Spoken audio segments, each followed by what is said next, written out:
Très bien, très bien, très bien. Dans notre projet-ci, nous allons donc prendre le projet qu'on allait à faire auparavant au niveau de ExpressJS, qui concerne donc l'application de transfert de fichiers auquel vous avez déjà eu accès normalement via GitHub. OK? Alors, dans ce projet-ci, nous allons mettre en place quelques petites choses, quelques petites modifications. D'abord, au niveau donc, de tous les modèles, en fait, on va donc définir explicitement donc quoi et le nom donc des tables, en fait. OK? Donc, ici, par exemple, au niveau donc, de Verify, donc, au code, le nom de la table de la base de données, va ici donc, une page table name. OK? Voilà donc Verified Codes. OK? Après, donc ça, ici, on peut mettre par ici timestamp qui n'est pas défaut dans Atom. Donc, pas besoin de mettre celui-ci directement. Après, au niveau donc, de user, je fais donc pareil ici. Je mets donc ici table name et donc quoi? User explicitement.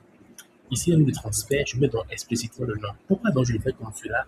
Parce qu'au moment de devoir définir les modèles, tout sera donc, on va devoir donc définir euh, les relations donc, entre clés étrangères, en fait, les relations de clés étrangères. Tout sera donc plus facile de pouvoir savoir exactement à telle table, donc, en fait, tel donc, modèle, c'est donc telle table qui est dans la base de données. Vous comprenez un peu? Alors, ça va aussi de pouvoir donc rapidement changer en fait, le nom des modèles, le nom des tables plutôt dans la base de données, plutôt que d'avoir donc un truc défini par Secarize lui-même en fait. Voilà. Donc, table name, c'est donc par ici transfert. OK? Ici, ici donc, c'est donc le set password. Table name, set passwords. Ici, c'est donc la table files. Table name, files. Très bien. Alors, ensuite, qu'est-ce que nous allons faire? Au niveau donc, de user, déjà pour commencer, ici, nous savons donc qu'on affiche donc par défaut password dans les informations de l'utilisateur qui sont récupérées. Donc ici, pour pouvoir donc afficher les informations depuis donc mon contrôleur par exemple, je vais donc ici ajouter donc quoi? Un scopes. OK? With password ici.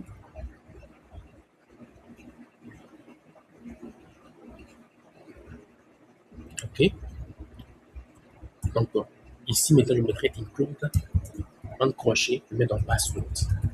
Alors, cela signifie que au niveau donc, de mon modèle, OK, lorsque je fais par exemple un truc comme user euh, with en parenthèse, en fait, user plutôt point scope, voilà, en parenthèse, with password, en fait, qu'est-ce qui va se passer? Il va automatiquement donc récupérer quoi? Injecter donc le mot de passe plutôt dans dans mon modèle que je vais récupérer actuellement. Il va injecter directement le mot de passe donc à partir de la fonction scope qui est ici. Il à partir donc de l'objet scope qui se retrouve ici. Vous comprenez un peu. Donc, c'est un peu donc ça ce que nous voulons faire par ici. Très bien. Donc, nous continuons par ici. Voici donc ce qui est par ici. Ici, au niveau de l'avatar ID, on n'a donc pas précisé exactement donc, que avatar donc ID faisait référence au fait à la table files au fait, et plus précisément à la clé étrangère qui est l'ID de fichier. Donc, je mets par ici donc référence, OK. Par ici, je mets donc modèle, le nom du modèle, plus précisément le nom, car le modèle dans la base de données. Donc, par conséquent, ici, quel est le nom qu'on a défini? C'est donc files. Donc, je mets par ici donc files ici. Et la clé étrangère, la clé d'encore dans Files, c'est donc ID. Ensuite, c'est donc l'ID du fichier que mettons ici. C'est bon? Très bien. Alors, ensuite, qu'est-ce que je vais faire? Je vais ensuite au niveau donc de transfert. Au niveau donc de transfert, ici, je sais donc qu'il y a quoi? Que dans password expire at. Je vais vers le row password également par ici. Ici, donc, receiver directement. Receiver, donc, on fait allusion, en fait, à une adresse donc email, ok, une adresse email. Par contre, ici, au niveau du sender, nous savons clairement donc, qui fait allusion à l'utilisateur parce que là, on dit que l'utilisateur en question qui est connecté est la seule personne qui peut donc envoyer un fichier à une autre personne qui peut ne pas avoir un compte. Donc ici, je mettrai par ici references, ok, modèle user. La table, c'est la base de données, donc user S pour ceci. Et donc la clé étrangère, la clé donc dans la base de données est ID à ce niveau-ci. Alors ensuite, je descends vers le bas. Et ici, nous allons définir en fait, comme nous l'avons donc fait à ce niveau, donc aussi un default scope pour que nous ne puissions pas directement récupérer le mot de passe, sauf si on passe donc par un scope. OK? Je vais donc copier ce qui est par ici rapidement. Je le mettrai donc au niveau de transfert et je le mets donc par ici. Alors attention, je prends juste ce qui est à l'intérieur par ici, simplement. Et je le mets donc à ce niveau-ci. Alors j'ai donc ici un default scope, OK? Avec attribute exclude password qui est ici. Ici, donc, quand on fait un password, il fait donc quoi? Il intègre donc le password directement dans la requête. Alors voilà un peu ce que nous avons par ici. La table name, c'est pas donc pas dans ceci. C'est donc transfert. Très bien. Alors, je continue donc mon chemin par ici. Le password expire at tout ceci, c'est bon. Je vais mettre mon password, dans mon recette password. Ici, la table dont s'appelle quoi? Recette password, mais S à la fin. Alors, que va-t-il se passer à ce niveau-ci? À ce niveau-ci, user dont ID est une clé étrangère. Donc, il fait donc référence à quoi? À la table, au modèle donc user. Donc, on va ici références modèle de point user. Ici, donc, la clé étrangère. La clé, c'est donc ID toujours. C'est bon? Use at tout ceci, donc c'est bon. Maintenant, au niveau donc de fichier, j'ai donc par ici quoi? Transfert donc ID qui fait référence à la table transfert. References à table transfert. Modèle de point transfert qui est donc le nom de la table et la clé qui est par ici ID. Voilà, très bien. Ici, je pense que c'est bon également. C'est bon, très bien. Alors, ensuite, qu'est-ce que nous allons effectuer? Alors ici, nous allons apporter une petite amélioration au niveau donc, de l'user par ici. Je voudrais donc que, ok, au lieu donc chaque fois donc, de devoir encrypter en fait le mot de passe, en fait, de devoir donc au niveau du contrôleur, comme on l'a fait ici, encrypter le mot de passe de la personne pour donc l'enregistrer, comme on l'a fait par ici.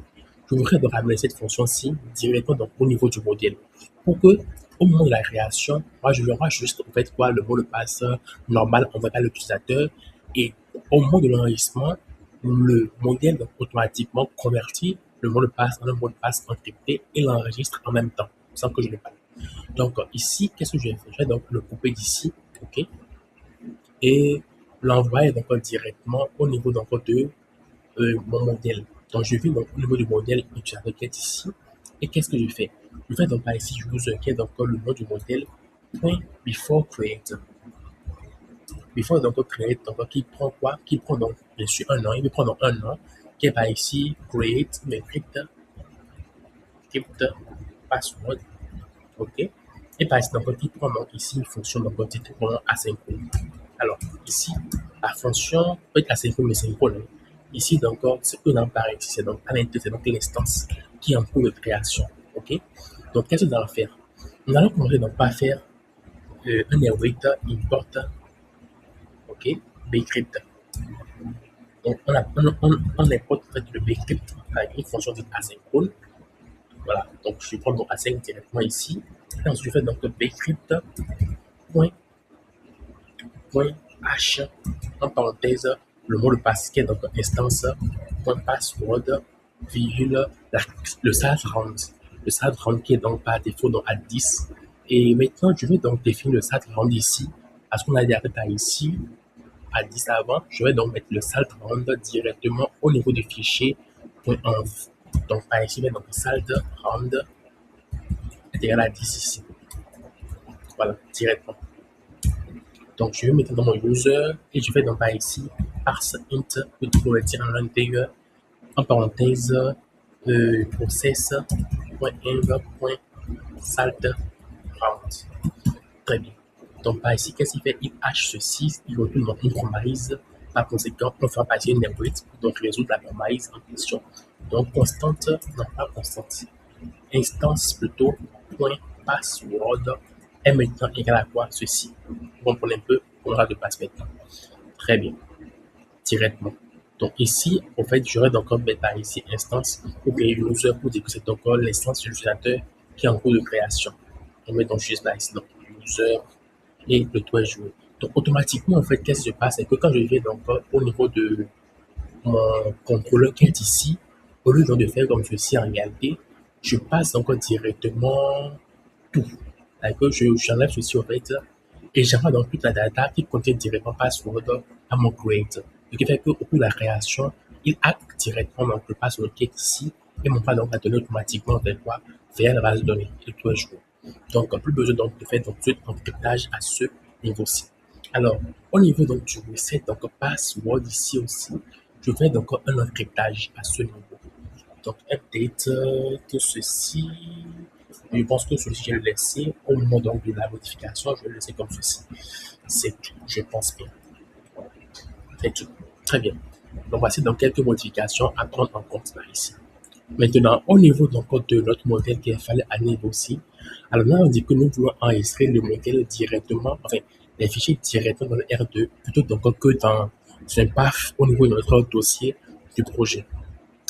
Pour ce faire, en fait, j'ai changé quelques petites choses. Alors, je mettrai par ici donc OK pour dire que c'est donc la clé de stockage. Parce que quand donc, on stocke une information, enfin, un fichier par exemple, donc, dans des espaces de stockage tels que S3, etc., on a donc une clé qu'on fournit qui reprend quoi? L'emplacement et le nom du fichier sur la S3. Donc, c'est là qui appelle donc par ici clé. Et je vais remplacer donc par mime type. Je vais donc acheter maintenant le type mime pour donc le contenir donc directement dans ma base de données, au fait. OK? Et après, donc, ça, je vais donc ajouter, je pense que c'est donc bon. J'ai déjà donc par ici l'idée, j'ai donc la clé, j'ai donc original name, j'ai donc le mime type. Je pense que chose me manque. Non, c'est bon. Très bien. Maintenant que cela donc est fait, par ici transfert ID et tout, je vais maintenant poursuivre les modifications. Alors maintenant, qu'est-ce que nous allons faire? Nous allons maintenant donc faire l'installation de la R2, plus précisément, mais la configuration fait donc de transfert donc de fichiers via donc la R2.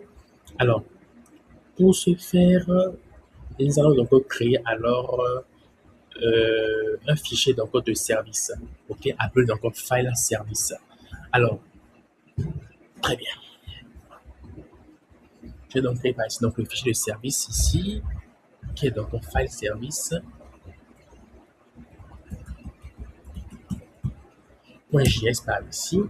Ici, donc, j'ai créé donc avant des fonctions, donc simplement pour cela. Je vais export default function file service. File service, en parenthèse par ici, simplement. Et à l'intérieur, donc, je vais d'abord commencer d'abord par importer les différents éléments dont j'ai besoin.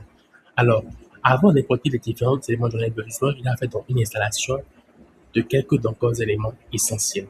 Alors, première installation, je vais donc commencer par installer l'élément qui est ici. Je vais donc aller ici dans ceci. Je fais donc npm install @aws-sdk/client s3, qui est donc le client donc S3 en fait, un package que nous allons utiliser pour pouvoir donc communiquer avec aussi la R2. Vous comprenez un peu. Donc ici, je lance donc ma S3 en question. Donc je vais vous montrer rapidement est-ce que donc j'ai trouvé donc cela, ce package en question. Donc je vais vous montrer la S3. Après l'installation de la S3 par ici, nous allons donc aussi installer l'autre package, ok, toujours de la S3, ok, qui permet donc d'enregistrer, de créer donc des URL pré-signés. Mais par ici, nous n'aurions pas vraiment besoin de ça. Alors, je vais m'en passer. Je vais m'en passer très certainement. Nous allons continuer simplement avec ceci. Très bien. Maintenant que le package a été installé, nous allons maintenant donc configurer ce dont nous avons besoin. Alors, nous allons créer donc une fonction. On va créer donc une fonction qui permet de pouvoir initialiser notre contrôle, enfin notre client en fait. Donc, par ici, je vais donc créer une fonction nommée constant client qui est égal à quoi new. D'abord, j'importe les éléments dont j'ai besoin à partir donc de quoi? De arrobase, voilà. Donc, j'importe donc le S3 client à partir donc de là. Et qu'est-ce que donc j'importe ensuite? Le put object command et le get object command pour donc pouvoir écrire des commandes. Donc, get object command et put object command. Très bien. Maintenant, par ici, là, j'ai un truc d'auto-complétion qui est activé. C'est pourquoi j'ai ceci. Mais je fais donc l'arrière, par ici, je fais donc S3 même. Voilà un peu. Et qu'est-ce que donc on met à l'intérieur? À l'intérieur, nous allons donc mettre quoi? On va mettre d'abord la région.